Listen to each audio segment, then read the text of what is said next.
Hey, you want to kill Catlon, right? You want to one-shot beak things, right?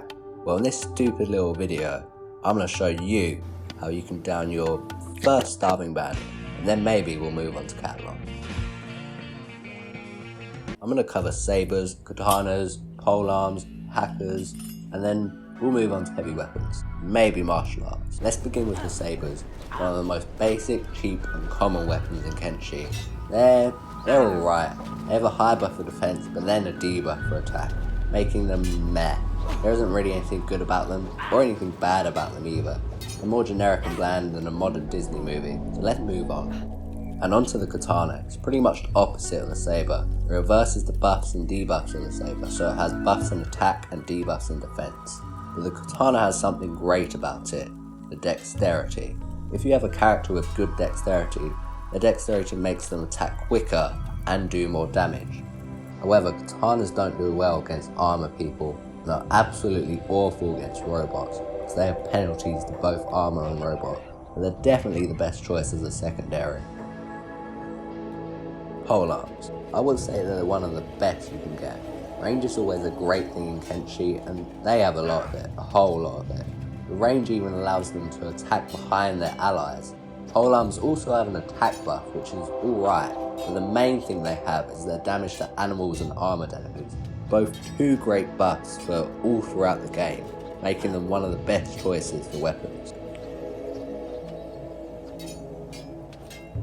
Hackers. Now you think that hackers are more similar to sabers, but more blunt, or maybe a heavy weapon, but from Tesco's.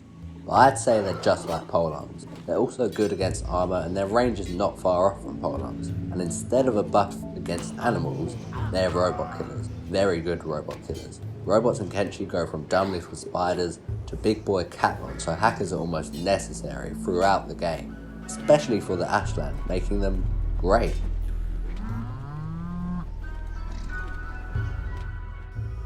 Now for the biggest boys, the kings of combat, the heavy weapons.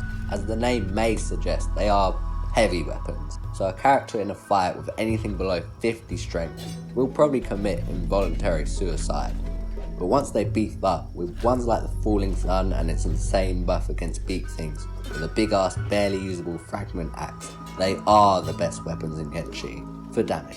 After you get past the strength problem, one-shotting beak things is surprisingly easy with these things, and even leviathans can be easy targets later on, making the heavy weapon probably the best in Kenshi. Punching people. I love it. It's definitely not easy to get up to tin fist levels of martial arts, but getting beat up 100 times at least is the rite of passage for every martial artist. But when you finally push the shit in of the local starving person, you become the weapon. Strength, dexterity, and toughness. These three make your weapon so much better, and eventually be able to solo Catlon out of pure hatred for other cat-themed people. Stop it, please, I beg you! Making martial arts the best in Kenshi. You might be thinking, why am I not talking about blunt weapons? Well, as an answer to that, I'll raise a question. Have you ever used them? Now that I've finished talking about weapons, my next waffle video will be about armor.